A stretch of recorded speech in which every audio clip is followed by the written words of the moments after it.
at least have it. You feel what I'm saying? Do that so we at least have it in the background. We know what's going on. We're live. Okay. Hello, hello, hello. Welcome in. This is the Birds of a Feather podcast. It's your boy Q City. Your boy Todd Bravado. And this is episode 42. How was the show, Mrs. Lincoln? Let me tell y'all where I got this name, right? If you asked me how this weekend went, I would have told you this weekend was amazing, bro. The Saints beat the Bucks. Green Bay throttled the Vikings. Everything broke our way to put us in position to either win the division or slide into the playoffs. But we was the ones that messed it up. You understand? We was the ones that made the catastrophic error losing to the Bears, right? Related to the Ford Theater. All right, yeah, the president got shot. But other than that, Miss Lincoln, how was the show? Right? We completely messed it up this weekend, bro. A 37-17 loss versus the Bears. I want to get into some Justin Fields stuff, but just a quick recap and breakdown of the game. Special teams, you know that's my baby. I talk about that all the time. Who killed us, bro? Those two missed field goals. Now, granted, I get exactly what they were saying. One of them was a bad hold. You look at it, it was a bad hold. I will give him that one. The second one was a bad hold. The first one, I understand it's hard kicking that way. But who has the leg for it? And it was online, literally just came up 4 yards short. Just came up 4 yards short on that, bro. I'm like, yo, them 6 points would have made a difference, especially late in the game, because I feel like a lot of our play calling late in the game was due to the fact that we were down 2 scores, right? End up having a 20-point loss, being down 3 scores. Heineke was Heineke, threw 3 interceptions. Ritter came in and gave you one on the back end just so he wasn't outdone. But I can't even, like, that was end of the game type shit, bro. Bijan covered. I'm like, that was upsetting because I was just about to text you. I was like, look at it. Ritter comes in and he looks great. Then as soon as I was texting that up, he threw the pick out to look at all that shit. 100%. Delete.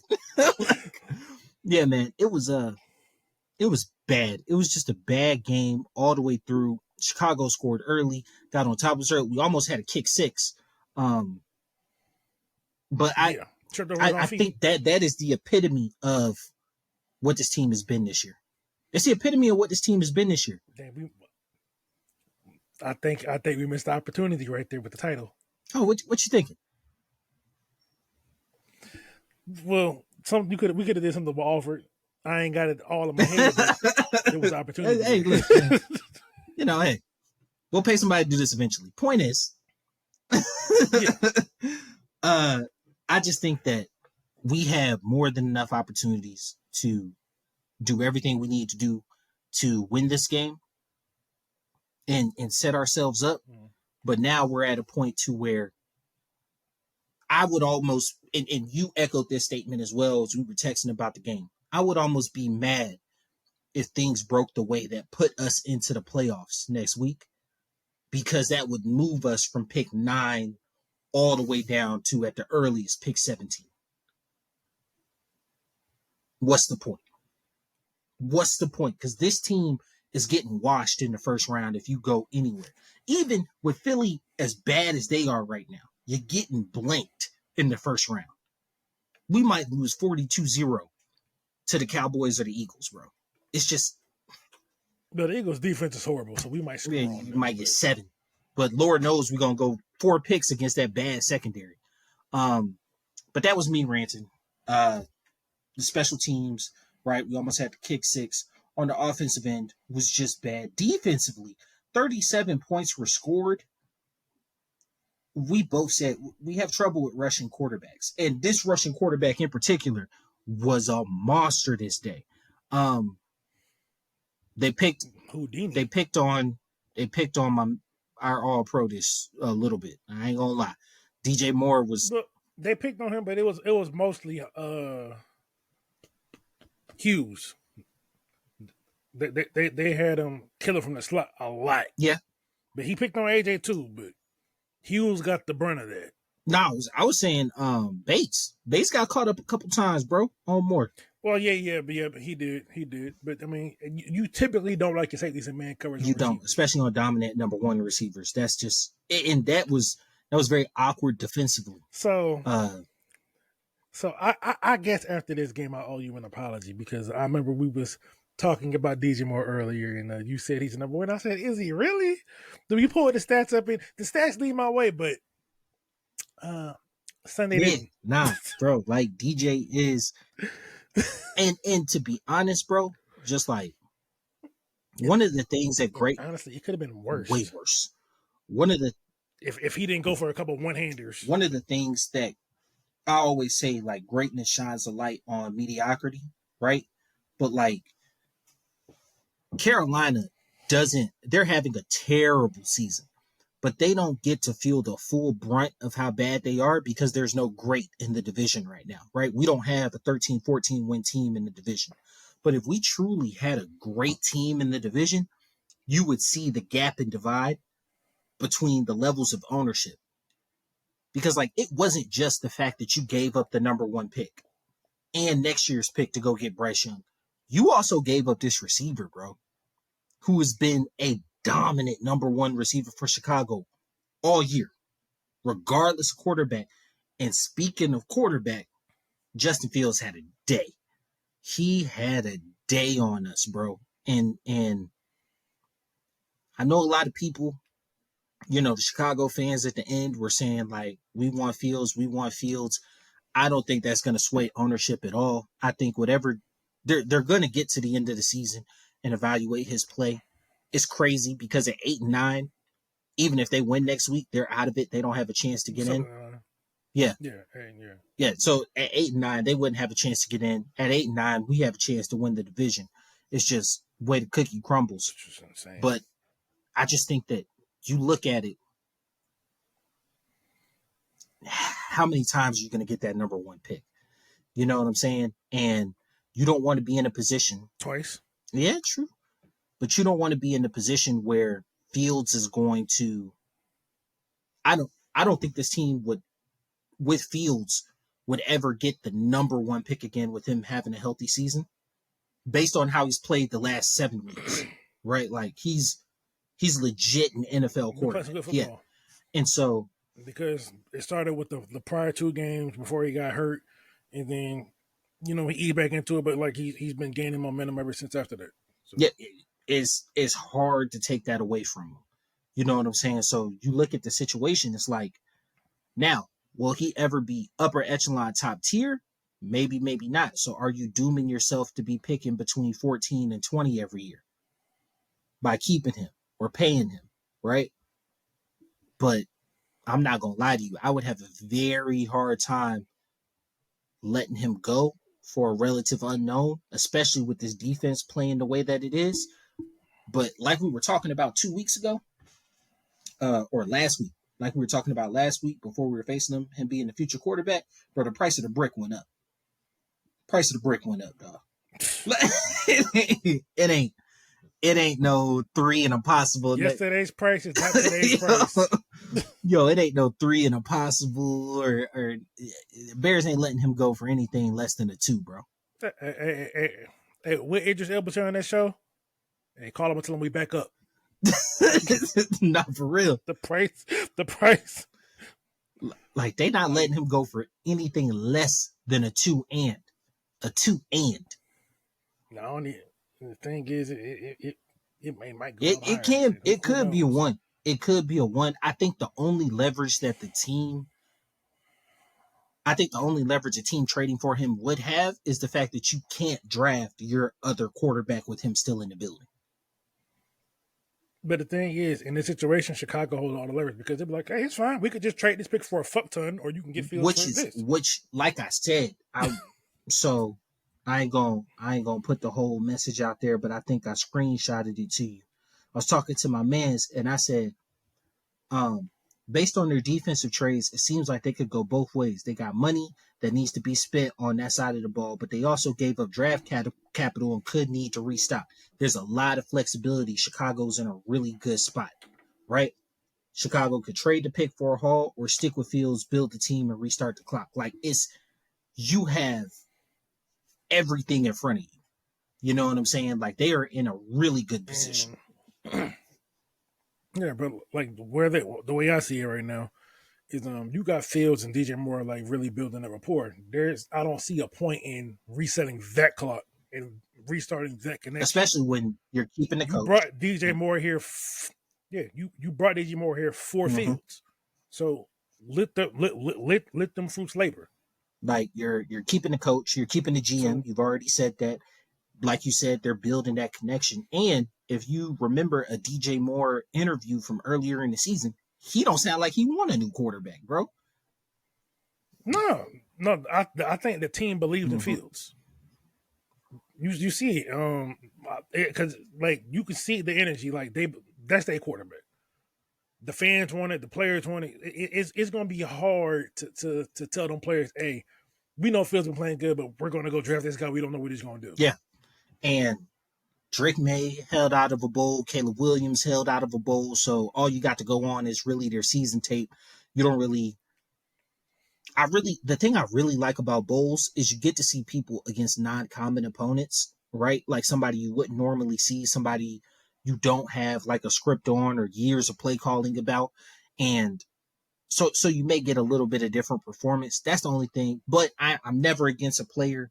Once you get a draft grade that's 3 or higher, just sit out. Like I'm never taking that away from a player, right? You can't threaten your like...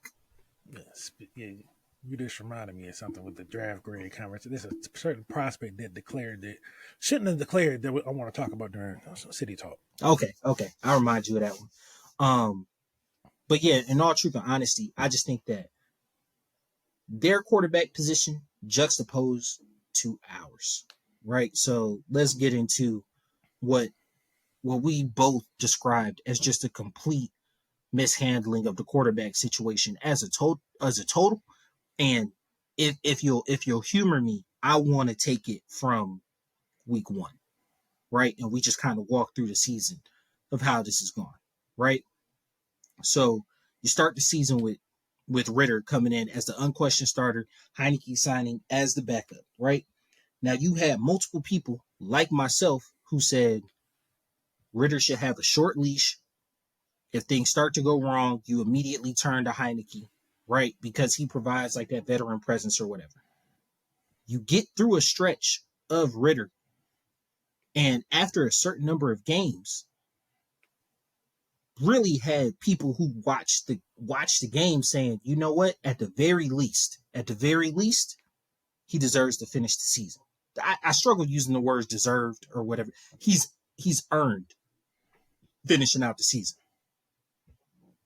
He has a couple bad games, right? Then he has a concussion. You bench him, right? Heineke gets, you say we're not going to play musical chairs. Or no, you didn't say that yet. You bench him, right? He has a concussion, you bench him. You play Heineke. Heineke loses.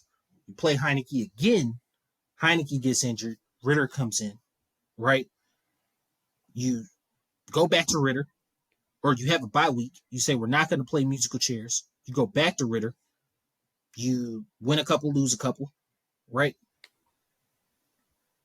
Ritter has a really bad interception. I'm never taking that away. And don't get me wrong, I'm not opposed to that being like, that's a benchable offense, right? But based on what your trajectory of handling this quarterback situation for the year has been, you ride it out with this dude, bro. You ride it out with him for the rest of the year, dog. Because it's just, you played Heineke. He threw 3 interceptions. Why? Because he's Heineke. He's Taylor. He's, like you said, Taylor's playing like Taylor. Like, it ain't nothing new. This is exactly who he's been anytime you've had to depend on him as a starter. You throw Ritter in cold at the end of the game, he gets another pick, so another turnover in the ledger against him. And now your comments are like, we're going to evaluate all positions going into next week. What the fuck are you talking about, bro? What are you talking about? This has just been a complete mishandling of the whole QB situation all year. I'm not saying Ritter is it. I'm not saying he's the dude. I'm saying look at the Minnesota situation, bro. They went Jaron Hall, right? He got injured. Then they went to the Pastronaut, beat us, Dobbs. right? He had a couple bad games.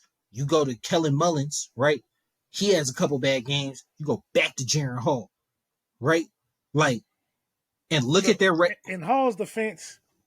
See, in Hall's defense, his first start was versus us. And he got knocked out. He got put up with a concussion. Yeah. He didn't even really get a chance. But I'm saying, and what is Minnesota's record with dominant skill positions? The exact same as us, bro. The exact same as us.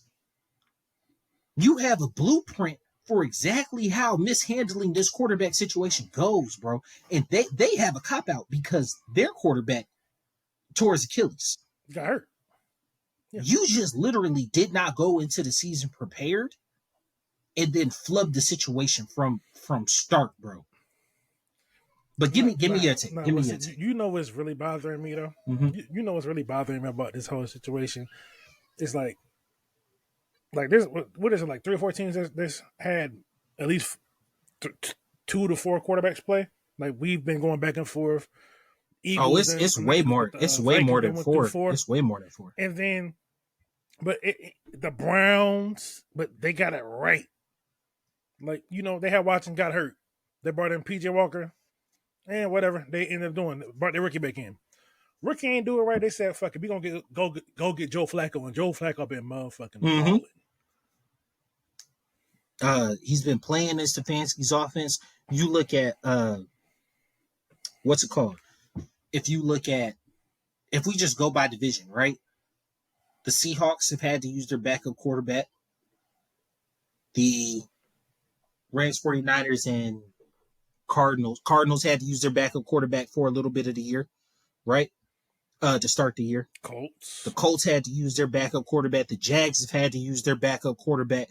The Texans, like, well, damn, the whole AFC South pretty much. Every team has had, and like look at the Titans, bro. The Titans is another example. Had a solidified starter, right? You know what the Titans did? The Titans executed at a better option what we were trying to do last year with having Mariota drafting a mid-round quarterback and letting him start at some point through the season. Their hand was just kind of forced because Tannehill ended up getting hurt, right? They won it. And Malik Willis. Malik Willis was trash, bro. I missed the ball on that one. I thought he was going to be decent. He was bad. But here's the part about him being bad. You invested a 3rd round pick in him, dog. Like, my thing is like the same thing about us investing a 3rd round pick in Ritter. You know what I'm saying? If we were, because everybody's let's just go and get a 1st round QB. Let's spend even if we trade for Fields as a 1st round pick. You don't. It's the fact that you have spent the draft capital. Think about draft capital picks as like money. You spent the money to get a quarterback and you don't have a quarterback, bro. So now you're going to spend more money to get a quarterback, bro. And it's like, well, okay. So since we bringing up the money analogy, right? So Fields, you took him in the 1st round. Oftentimes when we talk about money, you get what you pay for. So you took a quarterback in the 3rd round. You pretty much got what you paid for. But you're always trying to get bang for your buck. You're always trying to. I mean, you are. You're always trying to get bang for your buck. But it's like sometimes when you go cheap on the investment, sometimes it works out for you, but a lot of times it doesn't. Like for every Dak, there's a lot of Nick Mullins. You know what I'm saying? Like, you look at the Raiders. Adrian O'Connell starting, and he's getting quality starts. He's getting a couple wins, couple losses. He's playing well. He's playing relatively well. For what you can expect for a 4th round pick, especially considering he sucked in college. I cannot put that. I cannot stress that enough. You look at, and I know a couple of y'all are going to fact check me and look at the win-loss record, touchdown to interception ratio. All that is out the window. If you ever bet on this man, right? If you ever a degenerate and got into Big Ten betting, right? There was one cover that do you know who Purdue's, I'm getting way off the rails. Do you know who Purdue's head coach is? It's No, Brian Brom, right? LSU starting quarterback. Dude is an offensive mastermind. He got this dude drafted. I Bro. forgot about. Yes. He a head coach. Yes. Dude knows. He young, ain't he? Yes. Knows the game, bro. Got this dude drafted, bro. Got him drafted. And it's a miracle that he did. Cause I'm telling you, you need 7. He was the Matt Ryan of college, bro. You need 7 yards, he's gonna get you 6. You know what I'm saying? Every time. You know what? And you know what? It could. I don't appreciate the Matt Ryan slander, so I'm going to glaze over that one. Hey, look. You know who that is. You know who that is. But I don't appreciate. Hey, I said what I said. Point is, if you look back, man. Oh, not is it? It might be Jeff Brom. Whatever. You know who I'm talking about. Used to be Louisville. Yeah. I know the name Brom. Yeah. But it's just like, bro, it's so frustrating to see other places be able to get it right when it comes to the quarterback position. And we have gotten it so terribly wrong all year that I feel like we've wasted a complete year of all these skill players, all their development, all their, To be honest, we've been wasting 2 years of Pitts. Outside of Pitt's first year, we've been wasting them. I feel like we've wasted 2 years of London. He went 4 for 56 yesterday, bro. London too. Yeah, we're wasting London. Those two, because those are the main two. Now I'm not sure if you're on Twitter, but like I seen Cordero. You know, they had this little tweet talking about it's crazy how Arthur Smith made of this whole position, the Joker position, just to not use him. And then one of the beat writers was like, "Yeah, I can't imagine Cordell's happy, whatever." And Cordell responded and said, "Should I be happy? Should I?" So like, I mean, bro, that's just very interesting considering like most players don't really do things that kind of speak out directly against the coach. Shameless plug. So like, it's Arthur Smith lose. Shameless plug. Yes, we're on X, BOAF Media, right? Shameless plug, B.O.A.F Media. I will never call it X. I'm forever calling it by the name of my alcoholic. That is Twitter. For media, for TikTok, both those can be found in the bio. And shameless plug, listen to the betting pod. Because, like, we discussed the fact that, like, you can't even bet on Cordell no more, bro. There are no props available to bet on Cordell Patterson. So, like, of course he shouldn't be happy. But it's reasonable, though, because it's like, you bet on him and he don't see the field, you're going to be pissed off. No, but my thing is... You can be like, I need a refund. I mean, DraftKings is pretty good. Oh, nah. We editing that out. We're not giving no free promo around these ways. Certain betting sites are pretty good about refunding you, like if a player doesn't play or if they're a late scratch, right? They're pretty good about that. But it's the fact that he's been a healthy scratch in a lot of games. I understand he was dealing with something earlier in the year, but if I'm in my mind thinking about how many times I've seen Cordell Patterson on the field this year, I would think the Tampa game where Bijan had that inexplicable illness. He's been on the field quite a bit. It's just he don't get on the backfield a lot. He's on the kick returns pretty much every game except for like them. Well, yeah, kick returns. But I'm saying like actually be involved as part of the offense, right? He had the breakout year. Yeah, they don't. In Arthur Smith's first year. You had a breakout year in Arthur Smith's first year. Y'all paid him, and then he was hurt in and out of the lineup last year. Barely played this year. What are we doing? I mean, he still had a good year, but like this year is kind of crazy because the thing is like.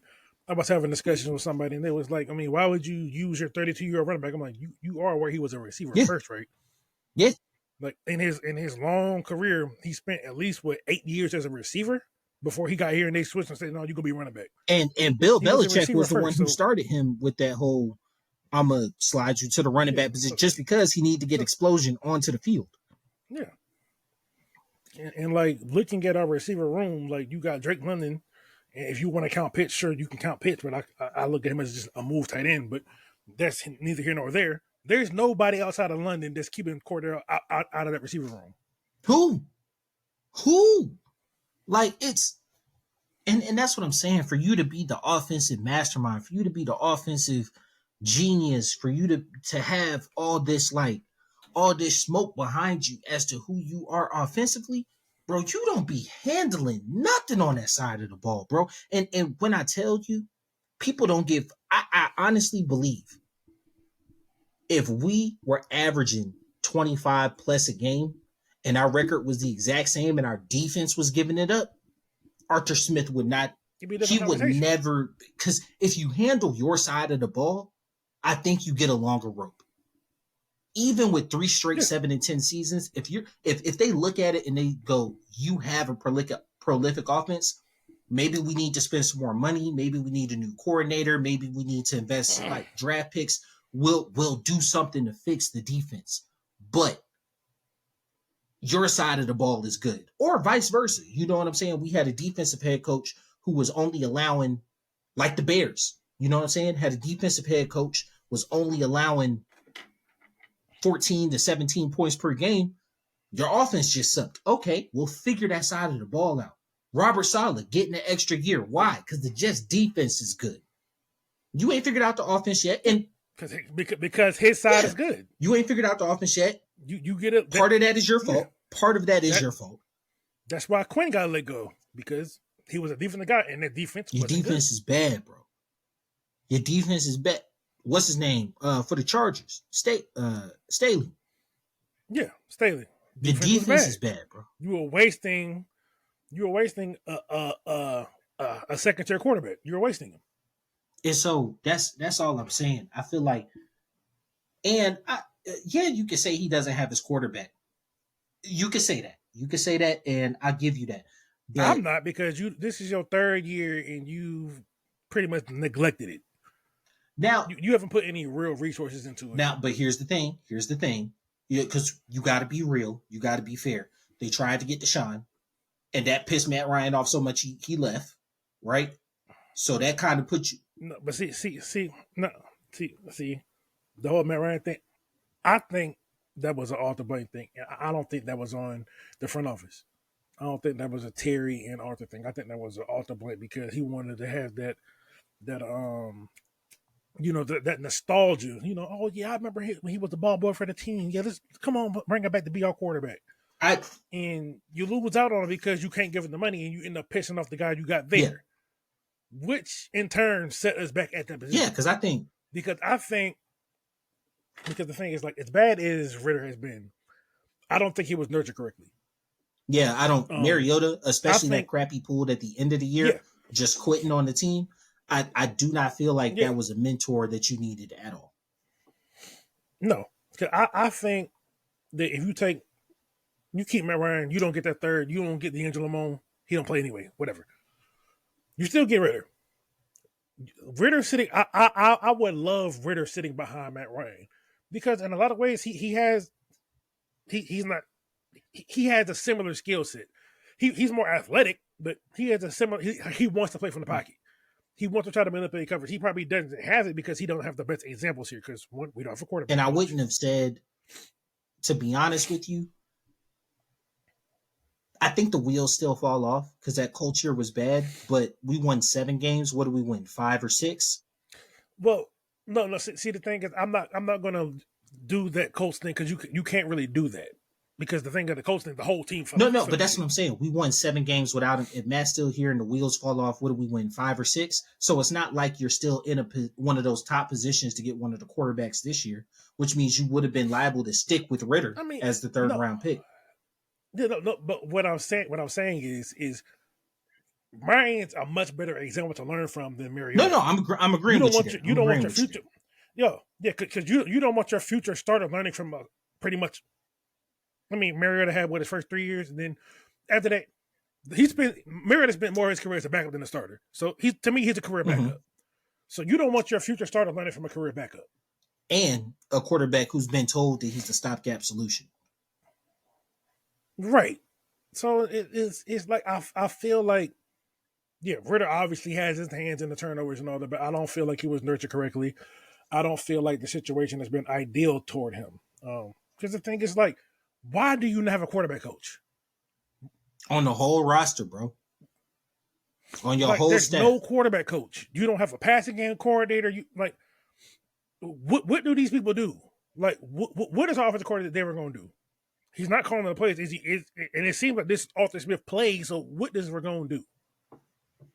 I couldn't tell you. Like, no one knows what he. It's just like yes, Ritter, but I think Ritter has been mishandled horribly. All right, so we got about 9 minutes left in this first segment. Let's just get to the big question. You letting Arthur go? Yes or no? I think we should. And Now, go ahead. reality versus what I think's gonna happen. Reality, he's probably gonna get another year. But I think it's happened. He should be gone. Reality, they're gonna pull him out of office. Like, hey, look, you get 1 year, and I mean it. So figure this offense out, or I'm Jazzy Jeff in your shit. I mean, I agree there. Just I agree. I'm not gonna lie to you. I think he should be gone. And I'm not even trying to call for no man job or anything like that. Like none of that type things, people. I think he should be gone. Like, and hear me out when I say this. I think you should fire him this week because winning the Saints game and getting into winning the Saints game and having Carolina somehow miraculously beat Tampa, you know what I'm saying, and getting into the playoffs gives you a false sense of the shitty coaching job that this man has done this year, bro. Like, getting into the playoffs would be the worst thing. It still don't even give me a false sense. Like, it's just you lucked into. Yeah, but would you let him go after a playoff game? Depends I think getting into. I think even if he gets blasted, he's gonna get like another year. See, the thing is, I think he should be gone, but the reality of it, what I feel is going to happen, he's going to be back. I feel now. Here's the thing: if the Saints blow the doors off of him in this like divisional game for the chance at the playoffs, I think it changes things. It could, but all Arthur's going to do is be like, we tried to make it work with this quarterback, and this time we're really going to address his position. Blase. Mr. Blink, please don't fire me. I know I can do the job. I'll suck you. I need to get a quarterback. Just please. No. I'll make you feel good. But it's going to be a lot of just. So, like, they're going to give him one more shot to get a quarterback, but I don't know if I trust Arthur Smith with a quarterback. I feel like a young one at least. I feel like if you don't fire him at the end of the season, next year is going to be a wasted year because you're going to get to a point in next season where you let him go mid-season. Because this is probably what's going to happen for us. They're going to bring Arthur Smith back, and he's going to go get a quarterback that has an established, he's going to go get an established quarterback. He may not be the best one, but he's going to be more established than what we've been bringing in. And I'm not going to lie to you. Better than the Heineke. He's going to be better than the Mariota. After what I've seen in Minnesota, they're not letting Kirk go. Oh no, Kirk's not going to be gone. So it's going to be two, maybe three quarterbacks, maybe four. I'm going to start from the low and work my way up. The lowest probably going to be Tyrod Taylor. Agree. Then you can go up to Jacoby Brissett. Okay. Then you can work your way up to Tannehill. Not popular, but he's an established quarterback that's had success. When did we call that? Week 8, week 9? Yeah. No, I mean, the connection's always been there. Then you get the Russell Wilson. Those are probably the four established options that we would look at. I know you don't like Russell Wilson. You feel like his numbers have been fugazi or whatever, but he's had success in the year. He's had success in his career. And he's been a stable quarterback. Every quarterback has up and down years, but he's much better than anything we've had in here since Matt Ryan. So a Russell Wilson level quarterback, with a Russell Wilson level quarterback, we're in the playoffs this year. This year, yeah, this year, especially with. Now, next year we got a fucking gauntlet of a schedule because we got to play the AFC West and the NFC East. I mean, do you expect the Giants or Commanders to be any better? The Cowboys, the Giants, no, the Cowboys, the Eagles. Then we got to deal with the AFC West because the AFC West is just the Chargers. They're a head coach away from being a really good team again. Raiders, I think they're on their way. Obviously, got the Chiefs. Broncos ain't a bad team. They do. That's just the worst situation. But Sean Payton gonna get them right. Yeah, he will get them right. But Russell Wilson's dead cap is going to decimate that team next year. So I actually don't mind facing them. But they got draft picks though. And the defense is still really good. I mean, yeah, they had that debacle versus the Dolphins, but we ain't got the Dolphins. Yeah, no, that's true. That's true. But the Chiefs are. I mean, the Chiefs are kind of slander alert. They still gonna be slander alert. They still gonna be. They still gonna be kind of living off name right now. Just saying. They living on name, but they still gonna beat us to sleep. Yeah, no, I wouldn't. And you got to think, bro. The thing is, the season ain't living off name. It's just the offense just taking a step back, but the defense has taken a step up this year, which is true. But I think like we will have to get to the off season, and when we do our schedule thing, we'll break it down and we'll go like salary cap, roster, all this and that. Because like the Eagles ain't going to be the same team because like Hurts contract kicks in. You know what I'm saying? Like the Cowboys are going to get. The thing is, Hurts. The thing with Hurts' contract, he's not making no real money until like the 5th or 6th year of his contract. Yeah, but his cap is only $5 million next year. That doesn't change the team much. Yeah, his cap hit is like for like the first like 3 to 4 years, just like 5, 7, and maybe 9. His cap hits are low. He just gets money up front to make it feel good. Yeah, which means that fourth and fifth. Excuse me. That fourth and fifth. Thank you. Bless you. That 4th and 5th years, they'll probably restructure. But we getting a little too far away. Yeah. My thing is, yeah, I think next year will be a loss. I think next year would be a loss if you keep Arthur, strictly because I feel like you're going to end up letting him go mid-season. And Arthur and Blank does a terrible job letting people go mid-season. Like it takes. He's only done once. It takes like an act of God for you to let somebody go mid-season. And it's like, but what I related to, and we had said this before. The year before Dan Quinn got fired, at the end of that season, everybody knew it was time for him to go. Everybody. You ask any fan, everybody knew. Yeah, Dan Quinn, you should go ahead, fire him at the end of the season. You had your playoff runs. He's lost Kyle. He hired Steve Sarkisian, for God's sake. That wasn't a bad hire. I don't care what anyone said. That wasn't a bad hire. Cutter was the bad hire because you fired Sarkisian for Cutter. That's fair. Cutter was a terrible hire considering he had been there already. Yeah, it's fair. But prime example, you hired Cutter, right? Like it was time. And everybody knew it. And you kept him. And then you started the season 0-6. Was it 0-5 or 0-6? 0-5. I think he got fired at the same game or something. Started the season 0-5 and then you let him go. But it's like, bro, you could have done this at the end of the season. Everybody knew. And regardless of losing the 5 games in a row, everybody knew it was time for you to go. You know what I'm saying? And I feel like that's what it's going to be with Arthur. Like we're gonna go 7-10 or 8-9. And then we're going to go into next season and we'll start the season 1-6. And then you'll be like, okay, let's just go ahead. Let's go ahead and end it. And it's like, now it's a wasted season.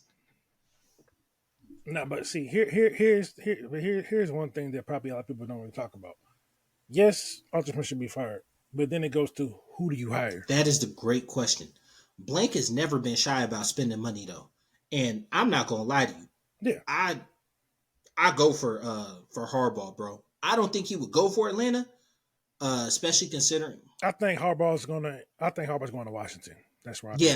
I think the thing that's gonna stop a lot of coaches from really looking at the Atlanta job is the fact that we're not losing our GM. I don't think that hurts because the GM's done a good job. Like, cause the thing I'm is saying those for big the name coaches that want front office. I mean that's fine, but like for the most part, like the most coaches ain't coming into to their own GM. Like most ain't. It's only a small percentage. Like and Harbaugh, he probably would want his own GM, but then again, he probably will want to talk to Fano and see and just see what the thoughts is. Sometimes it's as simple as like, let me talk to the man and see what your philosophy is, and then if I agree with some of it, we can make this shit work. Mm-hmm. But Which is true. yeah, it ultimately just comes down to who you can get. I think that Because it's like, because the thing is like Ben Johnson, he's a better version of Arthur Smith. But do you want to fire? Do you want to go after another first year coach? I don't think Arthur Smith has not really gone after experienced head coaches. He's gone after coordinators that never been coaches and then elevate them up. And I feel like at this point in time, you go on the defensive side of the ball. All right, who do you choose? You choose Mike McDonald, Baltimore's Baltimore's defensive coordinator. Not gonna lie, I would love him, but then you're taking Ryan Nielsen out of the job, and he's done a great job with the defense. Yeah, I don't think that whatever they do, I don't think they need to I don't think they need to do anything with the defense because if they let Arthur Smith go, I think they could lean on Terry because I'm hearing that Terry had a lot of influence on Nielsen hire. So they could be like, you know what, we're gonna Go out and see pick what the you guy. can do, and Yeah. And because I mean, if Nielsen was his hire and the defense improved that much, I'm willing. I'm like, you know, fuck it, let's see what else you can do. Now, if he did that, the hire could probably be Joe Brady. Ugh. I don't love it, but Terry could probably surround him with a bunch of experienced people on offense to kind of reel the young guy in. Which I think would be absolutely necessary. Any coordinator that we move to coach, I don't feel like Arthur's capitalizing on the offense as a whole. So kind of like you said, maybe a Ben Johnson, maybe a Miami's offensive coordinator. I forget his name off the top of my head. Maybe they're looking that way. Hell, I wouldn't be surprised if Bieniemy got a couple looks. You know what I'm saying? I don't know if I want Bieniemy here though. I think that I'm not the biggest Bieniemy he fan. would need like, a totally different quarterback. He would need a totally different quarterback. He would need the way our offense is structured right now does not fit the way Bieniemy plays. We have a run block and O line. He likes to leave his quarterbacks out pretty much to die. He likes his O lineman on the island, bro. He wants really advanced tackles. McGarry would be gone. McGarry's trade bait, bro. If they hire who's going to trade? But who's going to take him? But somebody, I don't know. And unless you're a run heavy team, you're not really like, oh yeah, I'm going to take him. Because there's a reason McGarry was able to last as long as he did in free agency before he came back. I just think that like they trade him for a bag of pickles at this point, bro. Like they would immediately look to upgrade right tackle. Bergeron, I think Bergeron would be safe. He's Bergeron would definitely be safe. Like your interior is gonna be safe unless you just switch it from a zone scheme to a gap scheme. Then I think Bergeron still because I think Bergeron brings that flexibility. I actually wouldn't like. Yeah, Lindstrom I think would be in some trouble because he is very highly rated as a run blocker. But I think he'd be in a couple issues in an extremely pass heavy offense. I wouldn't be surprised if they slid Bergeron out to the outside. Yeah. Now flipping him all the way to the right side tackle is rough. I don't think they could do that. But he's played both sides. Yeah, but I think they could put him on the outside. You know what I'm saying? Because he is athletic enough. I think he is, but I think you probably want to keep that interior as is, and then get the top. Because the thing is, you got to have the strength. You don't want to knock down the interior and just to be shaky on the outside again. Because the interior is pretty much the strength of our team right now. Yeah, so Jake Matthew, he's on a steady decline, and McGarry, he can't block. But with that being said, let's go ahead and get to our opponents next week, the Saints. All right, bro. Not gonna lie to you, the Saints are They're playing some really good ball. They beat the brakes off of Tampa. Tampa scored a couple junk touchdowns late to make that game look closer than it is. The Saints whooped their ass all up and down that field yesterday. Excuse my French. I'm trying to work on that. That's New Year's goal. Boy, they beat the brakes off them all day, and they're coming in. They're coming in with a lot of heat, with a lot of gas. They're in the exact same position as us, right? Their playoffs started last week. Technically, by saying our playoffs started last week, we're out of it. You know what I'm saying? We technically have the option to do so. So if we beat the Saints and then Carolina handles Tampa, we have the option to get in. On the betting pod, I gave y'all the little weird stuff happens on the last week of the season. Carolina is actually like they have a chance. I'm not gonna go into it. Listen to the betting pod, shameless plug. Just in all truth and honesty, bro, I'm not excited about winning this game at all. I'm not excited about it either because mentally right now where my mind is at, I'm ready for us to be in Detroit. That's why. Yeah. Oh yeah. By the way, so last year, you guys, if you were watching, I was by myself, solo dolo. I was live from Kansas City. This year, me and my man Taj live from Detroit for the draft. Live from Detroit, y'all. Yes, y'all sir. tune in every single day. We're gonna be live streaming whole event, whole time, completely immersed into the draft. We'll have tons of content leading up to it. But yeah, live from Detroit. Just talked to the missus. I'm gonna be wearing. I know it's the wrong sport, but I'm gonna be wearing the Seafoam joint because we in Detroit. I got to, bro. I got to. But in all truth and honesty, yeah, I'm with you. I'm with you. Kind of like they say, on to Cincinnati, bro. On to Detroit. On to the draft, dog. On to the draft. Because, Yeah. winning this game does what? It moves you from 9 to 11, 12. Moves you to 12. Yeah, assuming the Bucks win, yeah. Yeah, it moves you to 12. And if the Bucks mess around and lose, moves you to, at the earliest, 17. The playoffs. Yeah, at the earliest, 17.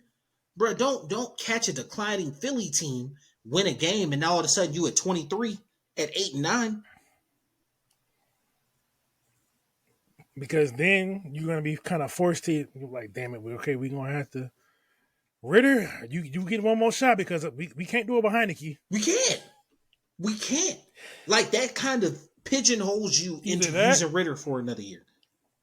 Or either that, or it's going to bring in the names that you don't like Russell Wilson. Tannehill, because is because and that would be appealing to someone like Russell Wilson or Chicago. Despite all of the future situation that would be going on here, that would just be entertaining for that. Or you want to move up, you want to move up to, because we talked about the fact I want to move up to 4, right? Because Arizona has their quarterback, they're good, they're in a good position. If you can move up to 4, the only reason I don't like the 4 because I don't think Daniels is worth it. I don't want Daniels at 4. To be honest with you, that's who will be there because Drake May and Williams are going 1 and 2. But I think you have a better position moving up to 1 and 2 from 4. I mean, so trade up and then trade up again. Like it's still going. You might as well just take it all in one lump. That's why I think that's not. It will probably that's probably one of the bigger reasons why I. But I look historically. If we win, I'm never going to root for my team to lose. But the where we are right now, it would make more sense for us to lose the game because it will put us at least in a better draft spot. Now it's still going to cost 3 number ones minimum. And maybe a 2 to go because that's about what the Panthers paid. Except instead of 3 number ones, they gave up 2 1s and they gave up a receiver and they gave up like a 2nd and 3rd or some shit like that. So we're 1 pick higher than 9, so it would still probably be like 3 1s and a 2. And we never got to give our own, so we can give up the Jacksonville 2 that we probably get, assuming that Ridley resigns or at least they're 3. So here was my thinking from 9, right? Because I look at historically who's able to trade. This Chicago Bears GM has slightly overvalued defensive players, and he has been incredibly hard to negotiate with, which is why I was like 9 to 4. You could go ahead and obviously flip ones. You could give a 3 You wouldn't have to give up your one next year. Then you use the 4 to go to 1 or 2. You give up your one next year. You would have to give up a player. The hell, if you get 4, the next year one already gone. If you give going for Which is 4, true. Which is true. I'm just saying you could move all the way up. So let's just say you go from 9 to 1, right? You're giving up. Obviously, you're giving up pick 9. You're giving up your one next year, right? I think it would be easier rather than giving up another one to give up a player, right? Same thing that Carolina did. Who are you giving up? If you're looking at Chicago, right? If we're trading with Washington, then Kyle Pitts is on the table. I hate to say that. But if we're trading with Washington, Washington, there's no world Washington does. Washington's not moving, bro. They take it. Washington's not moving. But I'm saying if we're trading with Washington, Kyle Pitts on the too. table. If we're trading with Chicago, they don't need a tight end, right? Yeah, they're pretty. They don't need a receiver. They're probably going to re-sign their corner. They don't need AJ. They don't need Bates. What appeals to them? They don't need linebackers. I don't think Bates would. So we would have to give up that third one. Yeah, because we don't have nothing that they want, bro. We don't have nothing that they want. Like the only person that they would possibly want is Bijan. Or they might want to take like one of our interior line because that's their weakness. They need interior line. Yeah, they would probably want to take. They wouldn't. They wouldn't want Lindstrom's contract. They probably would want. They would want Bergeron. Like you're not giving up Bijan or Bergeron. Like, especially when like Bergeron, depending on who goes to the Super Bowl, might end up getting a Pro Bowl nod this season. Like he's been playing very well. Like especially in the second half of the season. Depending on who goes to the Super Bowl, he might get a Pro Bowl nod. So like, you're not giving up either one of your like young Pro Bowl staples, and they don't want anything else. So like, what's the point? What's the point, bro? What's the point of winning? And because from 23 to 1, you're not doing it. You're not doing it, bro. You can't move from 23 to 1.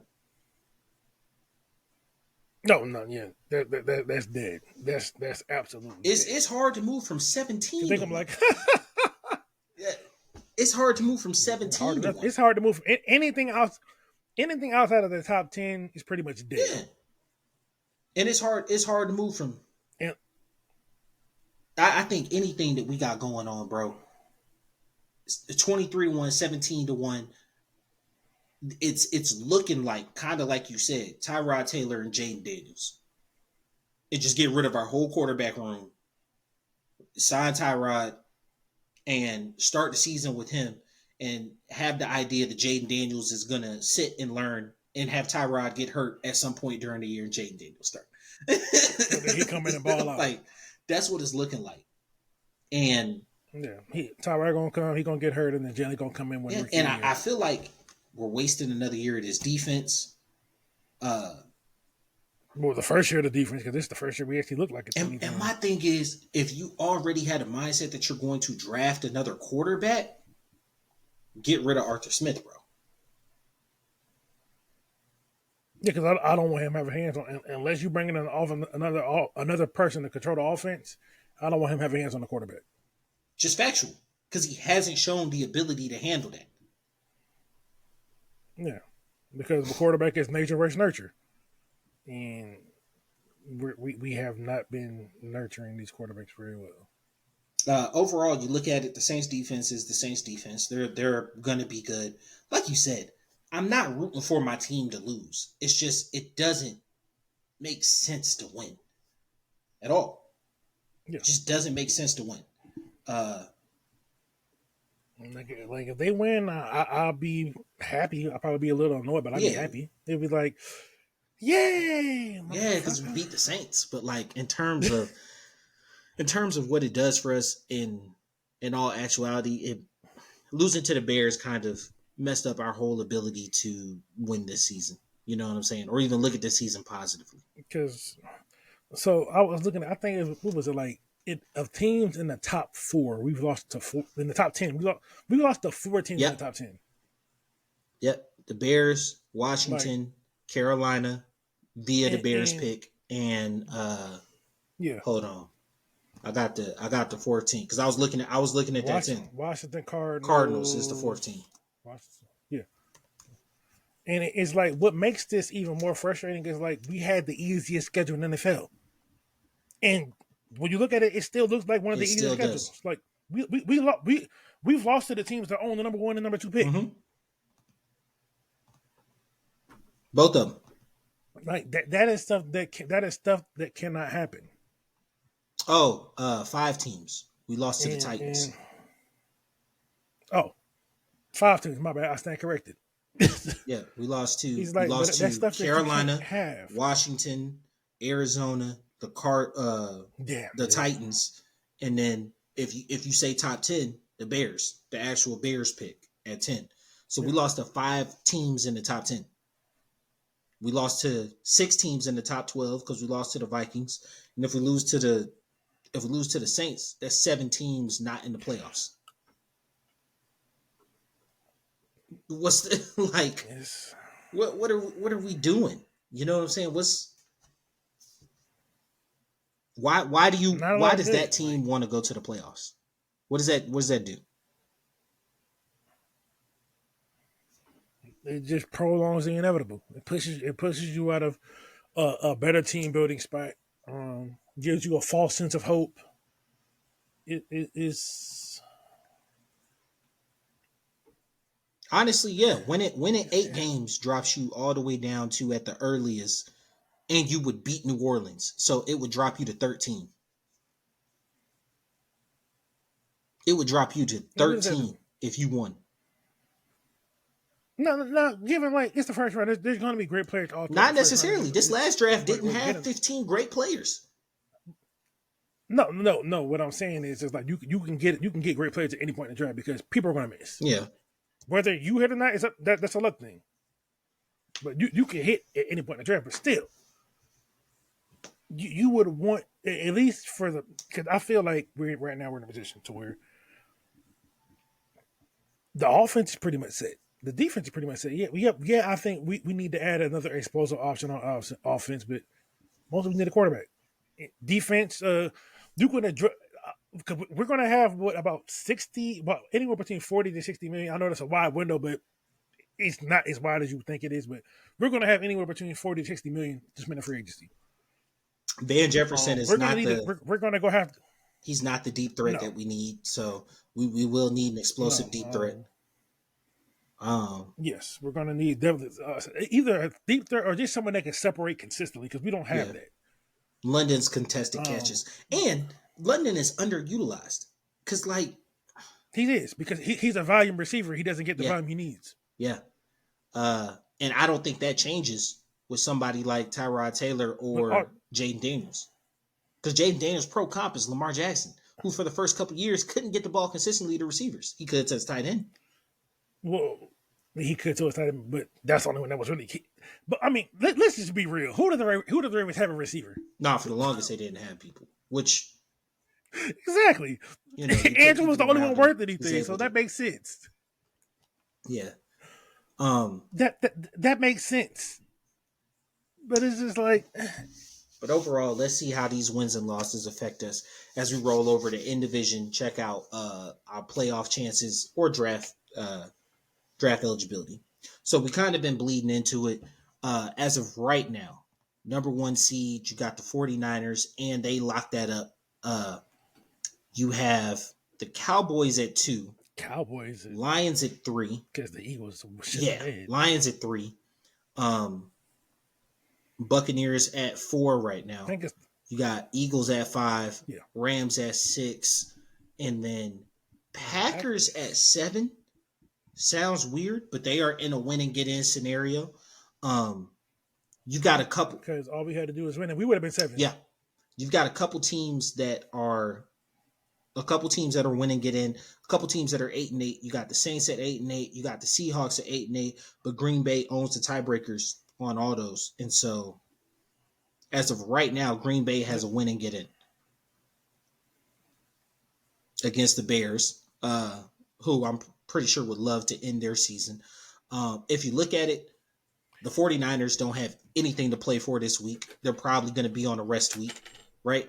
the Cowboys, and Eagles both technically the Eagles need the Cowboys to lose at this point in time. Yeah, because I think if the Cowboys win, they got the 2 seed. Yeah.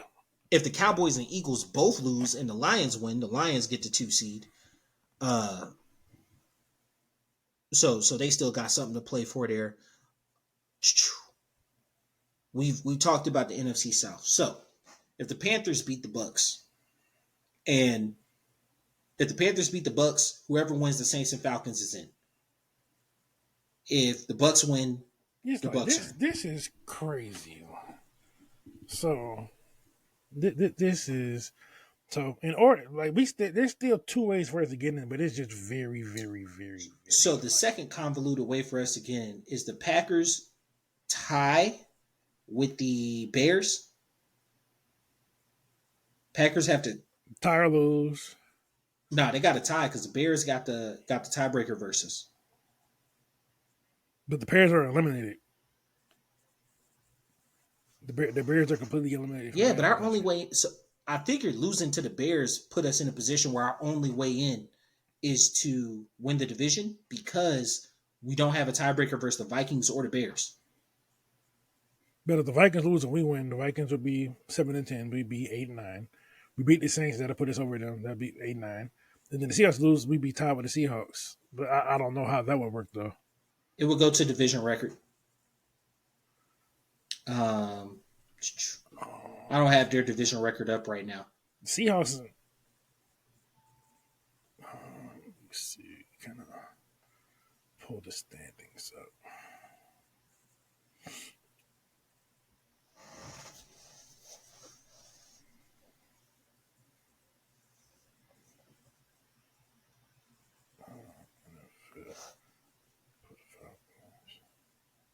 We're doing this live, people. Don't get mad at us. So, Seahawks are 6-5 in the conference. Mm-hmm. You know, okay, yeah, never mind. Yeah, it's the only division because we're 4. Yeah, that's our only way in. If I'm not mistaken, that's why that Bears not even the Bears. That's why that Carolina loss was so detrimental, and that's why the Colts win didn't do shit for us. In the grand scheme, that Colts win didn't do shit for us. Bro. It did. It kept us alive. It kept us alive just to kill us next week. But like losing to the Bucks, okay, it happens. You know what I'm saying? Division that Carolina game killed us, bro. And it really put us in a position where we had to win out to even have a chance. Side note. Do you remember a couple weeks ago when you was like the Bucks are gonna run the table, and I told you 9 wins was gonna win this division? I'm just saying. Oh, I said they was going to win the division. I said they're probably going to go 3-1. No, you said they was going to run the table. Because I said there's a strong chance they're going to win the table, but I said they're probably going to be 3-1. Point is, because I didn't see them losing to the Saints though. I thought they would have lost to either the Jags or the Packers. But Saints beat them. To be honest with you, here's the real crappy part about it. Losing doesn't necessarily up our draft stock. Right? So like highest we can get is 8. Highest we can get is maybe 7. So if the Jets if the Jets win and we lose 7-10, it will go to conference record. The Jets have less conference losses or less conference wins than we do, so we would go up to 8. But the Jets beat us though. We beat the Jets. I mean, we beat the Jets. Yeah, so I think we're locked in at 9. Because we go head to head. We're locked in at 9. Even with a loss. 1, 2, 3, 4, 5, 6, 7, 8. Yep, 9. Yeah. We're locked into 9. We can't do any like if we lose. Well, we could probably we might be able to get to 8. I think 8's the highest. No, Jets are at 8. 8 or 9 is where we're going. Jets are at 8. Oh, they are at 8. Jets are at 8 right now. They're 6-10. So if they win, they'd be 7-10. We'd have the exact same record, and we beat them head to head. No, well, that shit, yeah. Well, yeah. You know what I'm saying? We're locked in at 9. Tennessee's at 7, so they got 5 wins. There's nothing we could do. You know what I'm saying? To be honest, the only thing you could do is win and push yourself down to 13. It almost makes sense for you to not be. Well, okay. Did the Chargers want to lose this week? Did the Chargers want to lose? Chargers already lost. So the Chargers. Chargers are 5-11. Yeah. Okay. Well, yeah. Yep. It's all right then. Yes, all right. There's nothing you could do. The worst thing that you could do is win. The worst thing that you could do is win. It sounds bad, but it's the truth. The worst thing that you could do for this game is win. It's going to push you down from 9 to 13. Yeah, this is just a clusterfuck. Just. And so, in the grand scheme of things, bro, like I'm really in a mindset of let's just go ahead, make sure everybody. I would be perfectly fine. I don't think that London's going to have a 150-yard game against the Saints. So my thousand for the year ain't gonna cash. I'd be fine if London didn't play. I'd be fine if Pitts didn't play. I'd be fine if Bijan didn't play, and I'd be fine if Ritter started. To be completely honest with you, what you thinking? I still want to see them play, at least for my enjoyment. Shit, like, what are they shitting for? I mean, yeah, to not risk injury, but shit, like, they ain't like, nah. I mean, they need to play. They need to play. They're young players. They need to play. They need all the experience they can get. I'm thinking from a front office perspective, bro. In just the sense of like, no, I understand that, but the thing is, you need your youth to get experience. There's no better training than on the job. I get that, but it's like you done had a bunch of on the job training all year, and to be honest with you, like I think about like Bradley Chubb, bro. Like there was no reason for you to be out there. There was no reason for you to be out there, and you tore your ACL. I don't even remember when that was. Like in the fourth quarter of the game where they were down 51-19 versus the Ravens last week. No, remember, but he got hurt again. He tore his ACL last week. I did not know. I'm thinking you talking about like I thought you talking about like the first time he did, but when he was with the Broncos. No. Damn. Tore his ACL last week in the fourth quarter versus the like. There's no reason for you to be out there, bro. You know what I'm saying? Jalen Phillips, when he popped his Achilles, it was no reason for you to be out there versus the Jets. I'm using Miami just because like those were the two examples that come to mind. But like Michael Thomas got ran over while Sean Payton was trying to run up the score, and it completely derailed his career. You feel what I'm saying? Like it's just football is a violent game, bro, and it's like, what happens if Bijan becomes like Saquon because you tear your ACL like losing him, now you lost him for a whole second season. You know what I'm saying? I'm not a fan of that. I'm not a fan of that Herman. I get it. I get it. I'm just thinking in the sense of like if you know it's over, just if the game is over, sure, but let these boys play, because the thing is, these players are still playing for like markers, because you got some of these younger players who get like incentive thing based off like games played, certain marks they hit, snaps played. Yeah, I get it. I get it. But do it like a lot of them teams do on week 17. You send him out there to start. He plays one series, and then you take him off the field. No, but like some of these people could use these numbers from when it comes to talking, especially like someone like Pitt. Like, you know, it's getting close to Pitt's time at the table, so you know he gonna need all the little numbers he can get. I get that. I get it. Don't get me 100%. I get it. I just, from a front office perspective, I don't even want those guys players to want to play. I get players want to play. I get players want to play because we kind of get lost and look at them as just like mad numbers or whatever. But like they're people. That's the nature of this game. Yeah. Like it's an injury is part of the game, so you can't approach it with, well, you're not playing because I don't want you to get hurt. Don't want to play at all. Because you can sit them on week 7 and they can get week 18 and they can go get hurt week 1.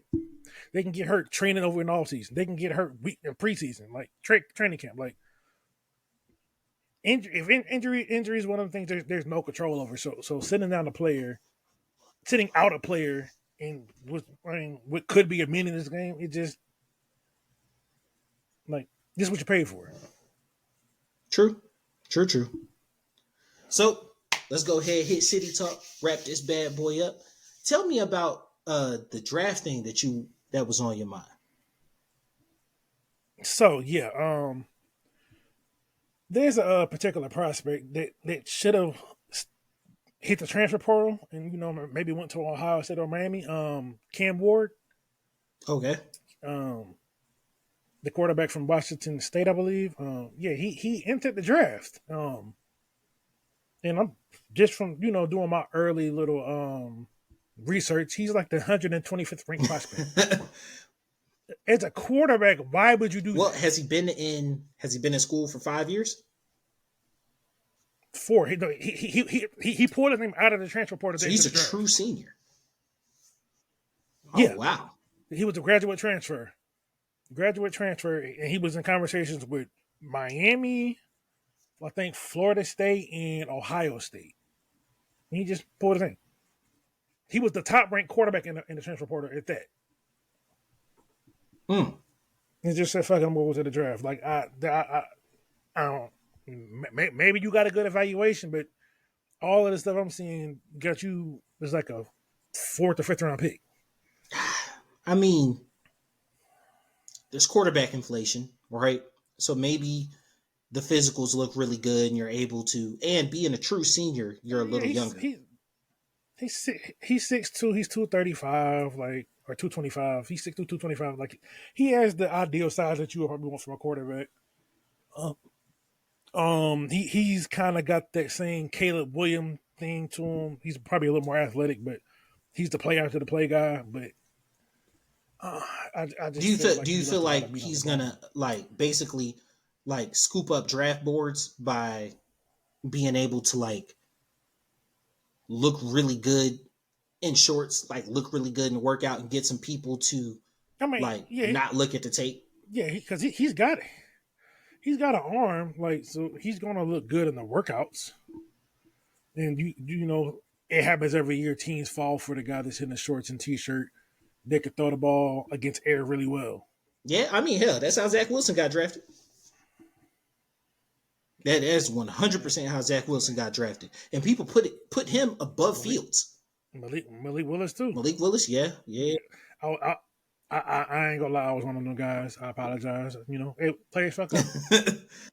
It's not an exact science. It's not. You can't really know how guys are gonna move when the bullets are live. But I think when it really boils down to it, no. But when I knew I was wrong about Zach Wilson was the draft night, and I don't know if you've seen the video of him with the other prospect. He was standing there with Marquez and the other guy, and they all like, yeah, and then he's like, oh like, yeah, so uncomfortable. I'm like, yeah, kid, you ain't it. Yeah, you're not gonna be able to be in a locker room, bro. Nah, man, I'm not gonna lie to you. I think that players like that, because like DJ Ugaleden, right? He's going to Florida State. Yeah, he's talking about transferring. Oh, so he did transfer to Florida State. I'm surprised he still got time. I feel like this dude been in college since I was in high school. That COVID year get you. That COVID year get you, bro. I think in all truth and honesty, when you look at it, these guys they're able to play, and a lot of them look at the ability to go to the league is not something that they want to do, right? Then you got people who want to take the challenge, and it's like, okay, so who cares if I'm a 3rd or 4th round pick? If I get into a camp, if I get into the right situation, I feel like I'm gonna be able to push for that starting role, right? Not saying it's right or it's wrong. I don't have a good evaluation on the kid. Yeah. I ain't finna sit here and tell you I've been grinding Washington State tape. That's a lie and a half.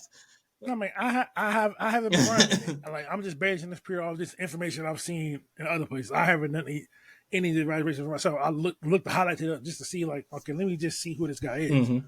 Because like I didn't hear his name at all until they was like, oh yeah, he declared for the job. I'm like, who the fuck is Yeah, this? not factual. But maybe not even the evaluation. If you get like because they give you a lot of information. They give you prototypes. They give you comps. They give you past history of people who were selected like from your range and whatnot. So like if he got something that said, hey, you're gonna go in the fourth round, and then kind of on some superstar Madden type stuff, you're like, if you show these measurables, you could be late third, early two. I mean, you could be late two, early three. I mean, yeah, that's worth leaving school for. Yeah, I'm always a proponent of running backs leaving early. You know what I'm saying? Running backs and wide receivers, if you had the physicality to do so, I'm always a proponent of them leaving early. My quarterbacks, I would like 4 or 5 years. I'm not going to lie. I want you to be a bit seasoned when you leave. But unless you just that guy, then yeah, I'm cool with 3. but these 6 and 7 year quarterbacks, I gotta take them with a grain of salt. That's too much Yeah, for me. That's too I much gotta for me. take them with a grain of salt because their last couple year numbers, I don't even feel like are real. Yeah, because it's like it took you this long to finally get it together. It's just like I don't know. That's why I like Jaden Daniels. He's what, 5 years? Yeah, this Yeah, is 5th year, and he's like fucking I'm yeah, going out. So that makes sense. That's yeah. that's And fine. I think he's still. 5 years is probably the I think he still max. had a year of eligibility. He does he did, but he decided to go pro, and it made sense. You won the Heisman, go out while your name is the hottest.